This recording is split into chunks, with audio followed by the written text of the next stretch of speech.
창원 북면 지역 학부모들이 열악한 교육 환경을 개선해달라며 서명운동까지 나섰습니다. 도교육청에 서명지를 전달하고 고등학교 설립을 촉구했습니다.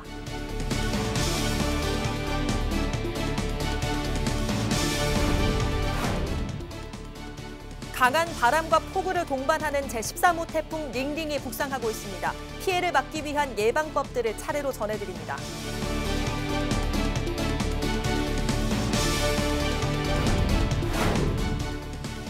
양산의 한 교차로에서 버스와 SUV 차량이 충돌했습니다. 이 사고로 1명이 숨지고 3명이 다쳤습니다.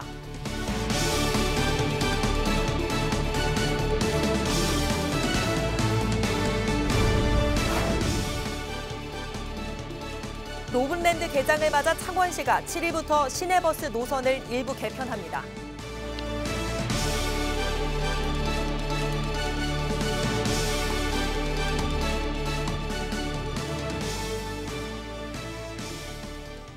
시청자 여러분 안녕하십니까? 헬로티비 뉴스 경남입니다. 창원 북면 신도시의 열악한 교육 환경, 어제 오늘 일이 아니죠. 학생 수는 많지만 학교가 부족한 데다 고등학교는 아예 없어 학부모들이 불만을 쏟아내고 있는데요. 주민들이 교육 환경을 개선해달라며 서명까지 받아 도교육청에 전달했습니다. 김수정 기자가 보도합니다. 0세에서 만 18세 이하만 만여 명, 4만 2천 명 전체 인구 4명 중 1명이 아이들인 북면 신도시. 초등학교는 교실이 부족해 증축에 증축을 거듭하고 중학교는 내년에 개교를 해야 겨우 2곳이 됩니다. 고등학교는 아예 없어 학부모들이 불만을 쏟아내고 있습니다. 북면 지역 주민들이 피켓을 들고 경남도 교육청을 찾았습니다. 북면 지역의 열악한 교육 환경을 개선해달라고 요구하기 위해서입니다. 새벽밥 먹고 통학버스 타고 고등학교가 최고 중요한 시기인데 좋은 대학을 가야 하는데도 불구하고 새벽밥 먹고 버스 타고 지쳐가지고 무슨 공부가 되겠습니까? 조기에 또 고등학교가 들어서야 된다. 지난해 교육부에서 고등학교 신설은 아예 부적정 결정을 받은 도교육청은 기존 공립고등학교를 북면으로 옮기는 방법뿐이라고 밝혔습니다. 유치원과 초중학교 문제보다 우선 시급한 고등학교 현안을 먼저 해결하겠다는 입장입니다. 북면 신도시 고등학교 이전 재배치를 의제로 선정한 공론화 추진단은 여론조사와 연구 용역, 토론회 등을 거쳐 내년 2월까지 최종 권고안을 도출한다는 계획입니다. 추진단의 어떤 의제로 선정이 됐다는 것 자체는 그만큼 우리 경남교육청의 제대 현안 과제라고 저희 교육청에서 인식을 하고 있어서 가고 있는 부분이고요. 지금 현재는 이제 공론화 추진의 어떤 그 프로세스에서 지금 어떤 계속 그 과정들을 가고 있는 부분입니다. 공론화 절차가 마무리되더라도 북면으로 옮겨올 학교에 학부모 65% 이상 동의를 받아야 하고 건물을 새로 짓는데 수백억 원의 사업비까지 예상되는 상황. 북면 주민들이 대규모 집회까지 예고하고 있어 경남교육의 최대 현안인 북면의 고등학교 문제는 당분간 사그라들지 않을 것으로 보입니다. 헬로티비 뉴스 김수정입니다. 제13호 태풍 링링이 북상하고 있습니다. 이번 태풍은 강한 바람과 폭우를 동반할 것으로 예상되는데요. 오늘은 태풍으로 인한 피해를 막기 위한 예방법들을 차례로 전해드립니다. 먼저 강풍이 불면 건물에 빼곡히 달린 간판도 걱정이지요. 하지만 이런 위험성에도 불구하고 간판 관련 안전 규정은 미흡하기만 합니다. 이지훈 기자입니다. 건물 맨 위에 달린 간판이 금방이라도 떨어질 듯 위태롭습니다. 소방대원이 안전조치를 하는 찰나 밑으로 곤두박질칩니다.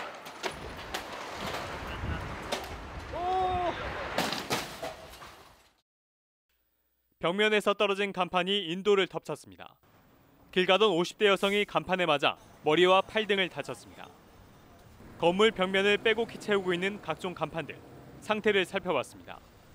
간판과 기둥을 이어주는 지지대가 심하게 녹슬어 있습니다. 지지대 한쪽 고정 나사가 풀려 들떠 있는 것도 있습니다. 이런 노후 간판은 서울에만 2천여 개. 태풍 등 강한 바람이 불었을 때 밑으로 떨어져 흉기로 돌변할 수 있습니다. 더구나 건물 주변에 전신주가 있을 경우 정전이나 화재 위험도 있습니다. 그 간판이 그 풍압 때문에 고정된 장소에서 떨어질 때 그 주변에 전선이 걸려 있다면 전선도 다 끊어지겠죠. 합선이 되거나 또는 바닥으로 떨어지게 되면 누전이 되거나 그런 위험들은 생길 수 있습니다. 허가를 받고 설치한 간판은 3년에 한 번씩 안전 점검을 받습니다. 하지만 무허가 간판의 경우 설치만 하면 끝, 아무런 점검도 받지 않습니다. 특히 강풍에 취약한 돌출형 간판은 설치할 때 볼트를 몇 개 이상 박아야 하는지 등의 기준도 없습니다. Q형이 특별히 바람, 강풍에 많이 취약할 수 있기 때문에 돌출형에 대해서는 전면형보다 훨씬 더 강화된 안전 규정을 적용할 필요가 있습니다.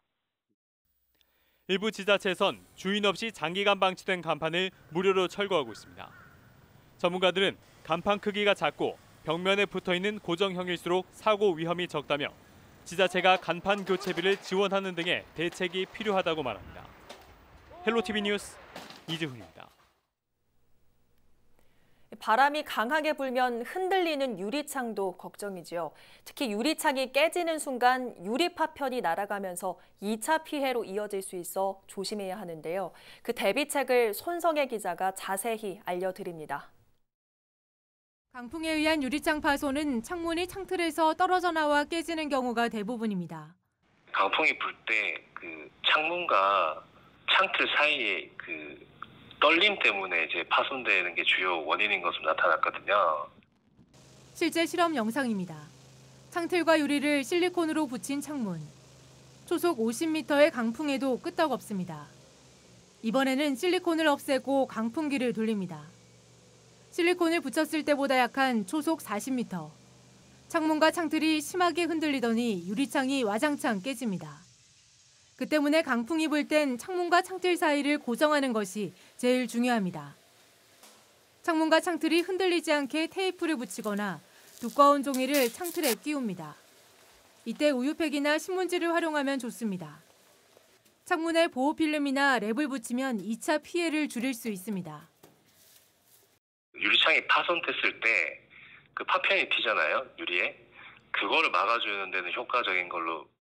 창문은 잠그는 것이 좋고 강풍이 불 땐 유리창에서 멀리 떨어져 있는 것이 안전합니다. 헬로티비 뉴스 손성입니다.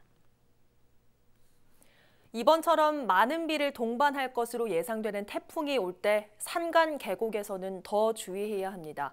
갑자기 계곡물이 불어나면 고립되기 쉬운 데다 자칫 무리하게 건널 경우 물살에 휩쓸릴 수 있기 때문인데요.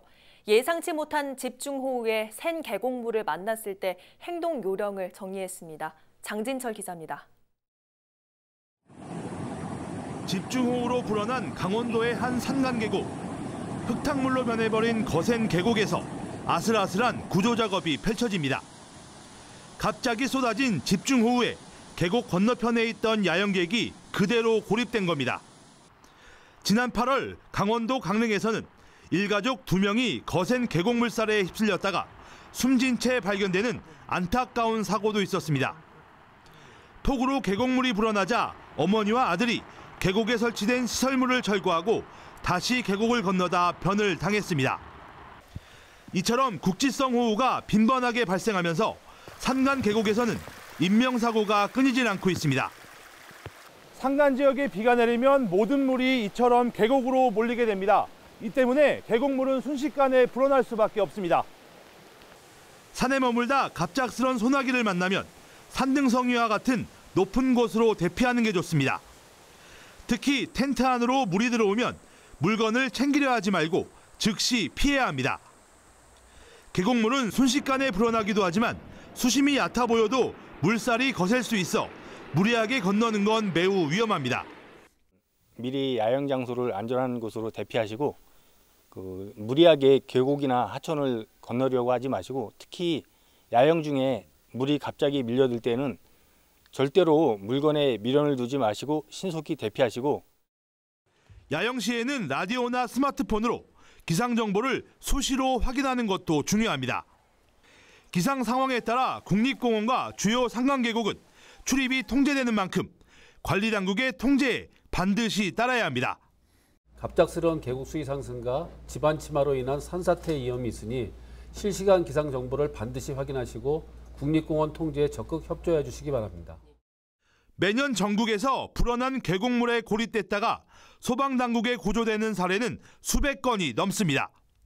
태풍 등 자연재해가 예보된 기간에는 야영이나 등산 등을 자제하는 것이 가장 안전한 방법입니다. 헬로티비 뉴스 장진철입니다. 폭우에는 전기 감전 사고도 유의해야 합니다. 특히 강한 전류가 흐르는 전신주 근처에는 아예 가지 않는 게 좋은데요. 자신도 모르는 사이 감전될 위험이 크기 때문입니다. 장보영 기자가 보도합니다. 전신주에 매달려 있는 수십 개의 전선들, 그리고 도로 위 신호등과 가로등, 모두 폭우가 쏟아지면 피해야 할 전기 시설입니다. 특히 전신주가 물에 잠길 정도로 폭우가 이어질 경우 더욱 유의해야 합니다.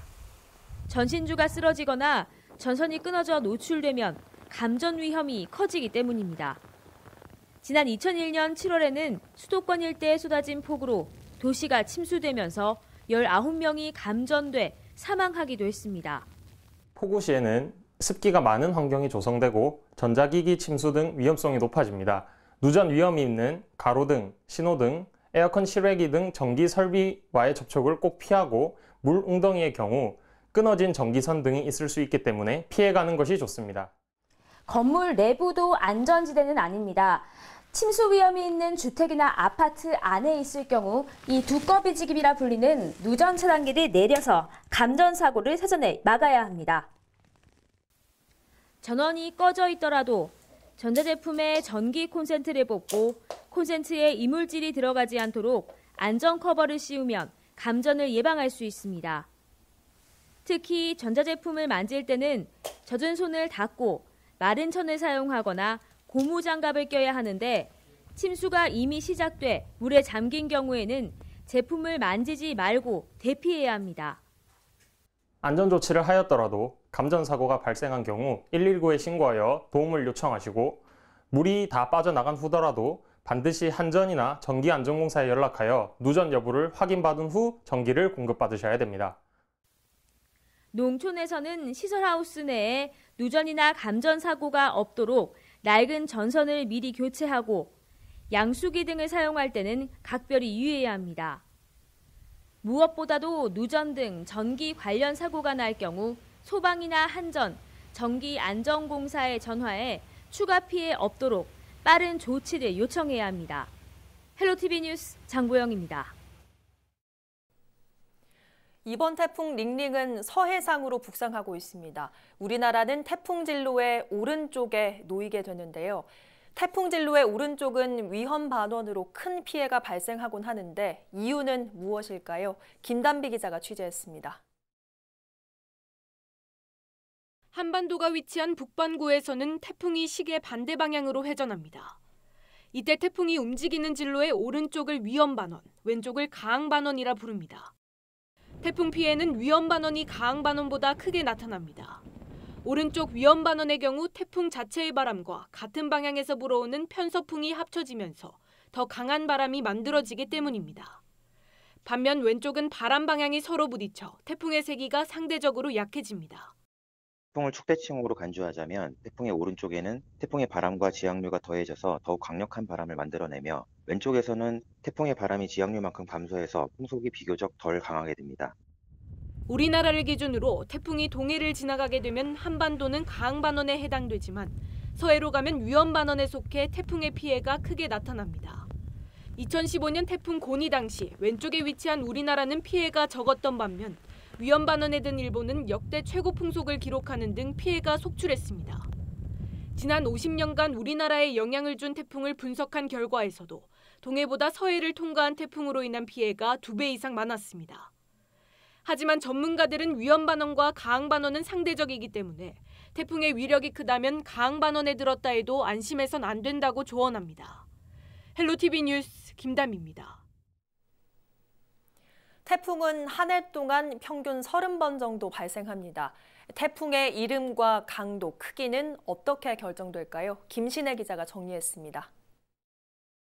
태풍 다나스의 영향으로 태풍 볼라벤과 덴빈의 피해도 중중형급 태풍 레키마가 제8호 태풍 프란시스코가 한반도를 향해 북상 중입니다. 속도부터 강도, 피해 정도가 천차만별인 태풍. 태풍의 이름은 예보를 발표할 때 혼동을 막기 위해 붙기 시작했습니다. 지난 2000년부터 현재까지 태평양 연안에 있는 14개 국가에서 제출한 단어로 정하고 있습니다. 국가마다 고유 언어로 된 이름 10개를 제출해 전체 140개의 이름을 28개씩 5조로 나눠 1조부터 순서대로 사용합니다. 순서는 국가명의 알파벳 순입니다. 보통 한 해 동안 태풍이 약 30번 발생하는 점을 감안하면 140개 이름을 모두 사용하는 데는 4, 5년 정도 걸립니다. 마지막 140번째 이름까지 모두 사용되면 다시 첫 번째 이름이 사용됩니다. 특이한 점은 퇴출되는 이름이 있다는 점입니다. 큰 피해를 끼친 태풍의 이름은 또다시 비슷한 피해가 일어나지 않기를 바라는 마음으로 다른 이름으로 바꿉니다. 대표적인 예시가 북한이 제출한 이름 매미입니다. 지난 2003년 우리나라에 막대한 피해를 입힌 매미는 이후 무지개로 이름이 바뀌었습니다. 태풍의 크기와 강도를 구분하는 기준도 정해져 있습니다. 얼마나 넓은 범위에 영향을 미치는지를 뜻하는 태풍의 크기는 태풍 중심에서 초속 15m의 바람이 부는 곳까지의 거리, 즉 강풍 반경에 따라 단계가 나뉩니다. 그 거리가 300km 미만이면 소형, 300에서 500km는 중형, 500에서 700km는 대형, 그리고 800km가 넘을 때는 초대형으로 구분됩니다. 태풍의 세기인 강도는 중, 강, 매우 강으로 나뉩니다. 10분 동안 중심 부근의 평균 최대 풍속이 얼마나 되느냐에 따라 결정되는데 최대 풍속이 초속 25m 이상은 중, 33m 이상은 강, 44m 이상은 매우 강입니다. 바람이 초속 33m만 불어도 나무 뿌리가 뽑히거나 건물이 파손되기 때문에 그 이상의 바람은 막대한 피해를 불러올 수 있습니다. 헬로티비 뉴스 김신혜입니다.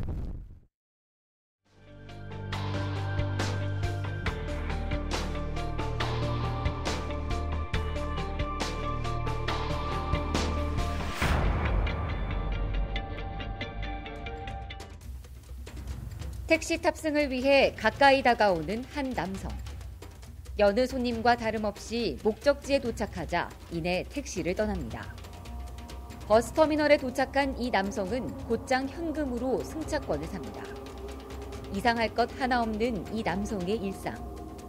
하지만 이 남성은 택시기사에게서 상습적으로 현금을 훔친 사기범이었습니다. 49살 A씨는 지난해 12월 7일 오후 3시 30분쯤 창원에서 택시를 타고 현금이 필요하다며 가짜 수표를 택시기사에게 맡긴 뒤 현금을 받고 달아났습니다. 이런 수법으로 모두 6차례 400만 원 상당을 훔친 A씨. 결국 사기 혐의로 구속됐습니다. 경찰 조사 결과 놀라운 건 A씨가 전국 28개 지역의 경찰들이 추적하고 있던 수배범이었던 겁니다. 전국을 돌며 비슷한 수법으로 돈을 챙겼고 그 피해액만 2,200만 원에 달하는 것으로 확인됐습니다. 방심은 금물. 택시기사님들 항상 긴장감을 늦추지 말아야겠습니다. 형체를 알아볼 수 없을 만큼 불에 타버린 한 승용차. 한참이 지나도 불기운이 쉽게 가라앉지 못하는 모습입니다.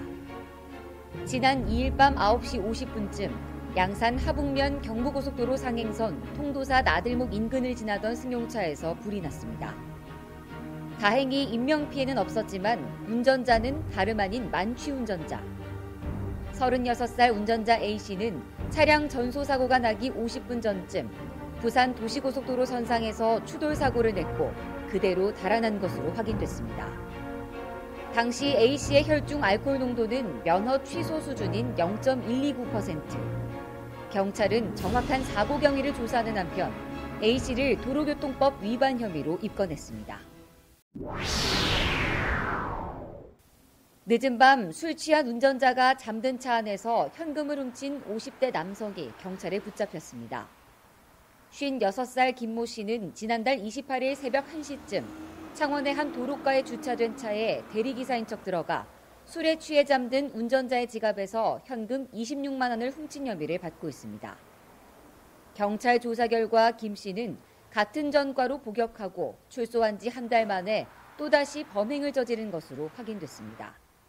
경찰은 김 씨의 진술을 바탕으로 여죄를 수사하고 있습니다. 지금까지 한 주간 사건 사고였습니다.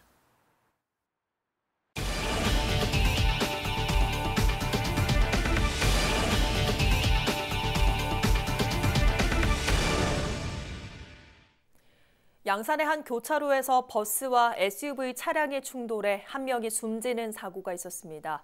지난 4일 밤 11시쯤 양산의 한 교차로에서 직진하던 버스와 좌회전하던 SUV 차량이 충돌했습니다. 이 사고로 SUV 차량 운전자 49살 A씨가 숨지고 함께 타고 있던 A씨의 아내 B씨도 크게 다쳐 인근 병원에서 치료를 받고 있습니다. 버스에 타고 있던 승객 중 2명도 경상을 입어 병원으로 이송됐습니다. 경찰은 SUV 운전자 A씨가 신호를 위반하다 사고를 낸 것으로 보고 정확한 사건 경위를 조사하고 있습니다. 로봇랜드 개장을 맞아 창원시가 7일부터 시내버스 노선을 일부 개편합니다. 이번 개편안에 따르면 덕동차고지가 중점인 직행버스 801번은 구산면 행정복지센터를 경유해 마산 로봇랜드까지 12km를 더 운행하고 로봇랜드를 지나는 읍면버스 62, 63, 64, 65번은 로봇랜드에서 정차합니다. 또 주말과 공휴일에는 경남대 남부터미널에서 출발, 현동과 구산면 행정복지센터를 경유해 로봇랜드를 오가는 임시 직행버스가 연말까지 운행됩니다. 한편 6일 오후 6시로 예정됐던 경남 마산 로봇랜드 개장식은 제13호 태풍 링링의 영향으로 오후 4시 반에 앞당겨 진행됩니다. 전국에서 유일하게 창녕에서만 생산되는 미니 양파가 지난 3일을 마지막으로 일본 수출길에 올랐습니다. 창녕 미니 양파는 지난 7월 29일 첫 선적을 시작으로 컨테이너 3개 분량인 20톤이 일본으로 수출됐습니다. 한편 창녕 미니 양파는 지난 2007년 이후 창녕의 신규 수출 전략 품목으로 발굴돼 수출 단지를 조성했으며 매년 20톤 이상을 꾸준히 수출하고 있습니다. 낙동강보 수문 개방과 철거를 두고 연일 논란이 이어지는 가운데 낙동강 경남 네트워크는 5일 일부 주민과 농민단체를 상대로 공개 토론회를 제안했습니다. 낙동강 경남 네트워크는 환경부 4대강 조사평가단이 지난 8월 한 달간 실시한 주민설명회에서 농민들이 말하는 보호 관련 정보들에는 오류가 많았다고 전했습니다. 또 일부 의견에 대해서는 특정 정치인의 주장이 그대로 담겨 있었다며 정부가 주민들에게 올바른 정보를 전달할 것을 요구했습니다. 그러면서 보해체 반대 추진위원회와 농민회, 이장단 협의회와 같은 낙동강 유역의 주민과 농민단체를 상대로 낙동강 보호에 대한 정보를 바로잡을 수 있는 토론회 개최를 제안했습니다. 경남 남해 해역에 적조주의보가 발령되면서 경남도가 확산 방지에 나섰습니다. 국립수산과학원은 지난달 23일 전남 여수연안에서 처음 적조주의보가 발령된 후 거제시 지심도 인근 해역에도 유해성 적조생물 유입이 확대됐다고 밝혔습니다. 경남도는 양식어장 주변으로 초기 방제 작업과 적조 예찰 활동을 강화하고 있습니다.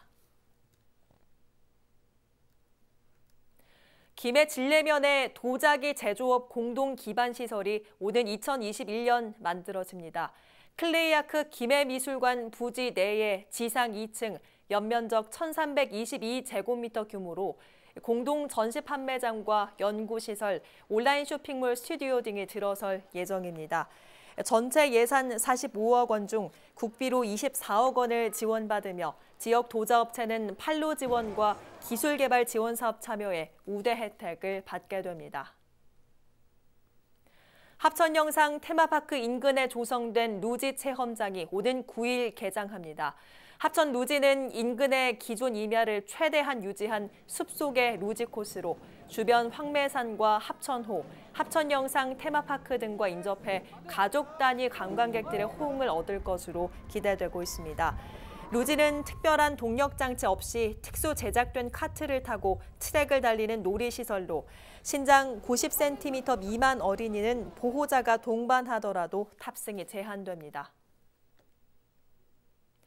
경남도는 추석 연휴 기간 귀성객들의 교통 편의를 위해 오는 11일부터 15일까지 특별 교통 대책을 추진합니다. 이에 대해 경남도는 부산과 서울, 경기 등으로 운행하는 시외버스 65개 노선에 대해 운행 횟수를 늘려 운행하라고 요청했습니다. 또 상습 정체 구간인 남해고속도로와 경부고속도로 등 97개 노선에 대해서는 우회 운행토록 했으며 시내 농어촌 버스 운행 시간을 연장하고 택시 부재도 일시 해제한다고 밝혔습니다. 한편 추석 연휴 기간 동안 차량 정체 구간 정보는 국토교통부 국가교통정보센터나 한국도로공사, 경찰청 도시교통정보센터 홈페이지를 방문하면 실시간 확인할 수 있습니다. 추석을 앞두고 6일부터 15일까지 열흘간 경남도 내 22개 전통시장 주변 도로에 주정차를 허용합니다.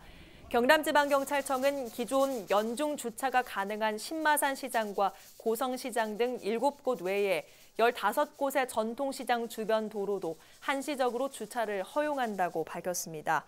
또 도로 여건과 교통 상황 등을 고려해 주차 허용 시간과 구간을 탄력적으로 운영할 계획입니다. 우리 지역 인사 동정입니다. 김경수 경남도지사는 6일 오후 2시 사회복지의 날 기념식에 참석합니다.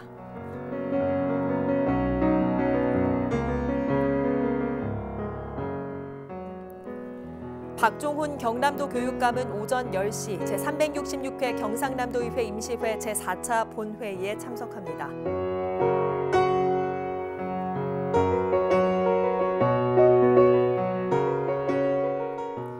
허성무 창원시장은 오후 4시 반 경남 마산 로봇랜드 개장식에 참석합니다.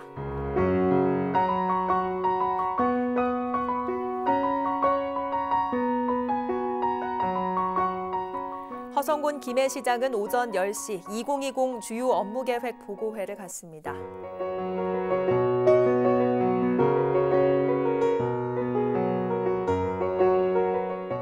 김일권 양산시장은 오후 4시 양산시민대상 심사위원회 제1차 회의를 갖습니다.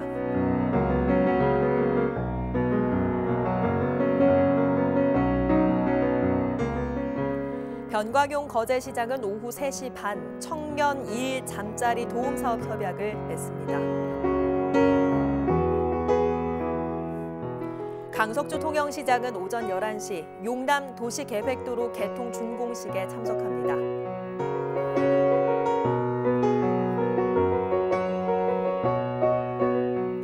백두현 고성군수는 오전 10시 고성군의회 임시회 제2차 본회의에 참석합니다.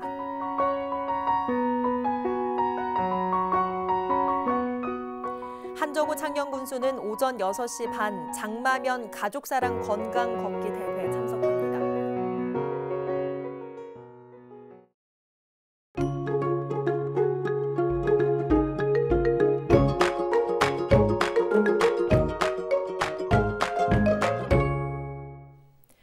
날씨입니다. 금요일까지는 장맛비가 이어지겠습니다. 내륙을 중심으로 최고 30mm의 비가 내릴 텐데요. 비는 천둥, 번개를 동반하며 요란하게 내리겠고 국지적으로 강한 비가 쏟아질 수 있어 각별한 유의가 필요하겠습니다. 주말부터는 태풍의 영향으로 강한 비바람이 불겠습니다. 남해안과 지리산 부근에는 최고 200mm, 그 외 내륙에는 최고 60mm의 비가 내리겠습니다. 해상에도 매우 강한 바람이 불고 물결도 매우 높게 일겠습니다. 항해나 조업하는 선박은 주의하시기 바랍니다.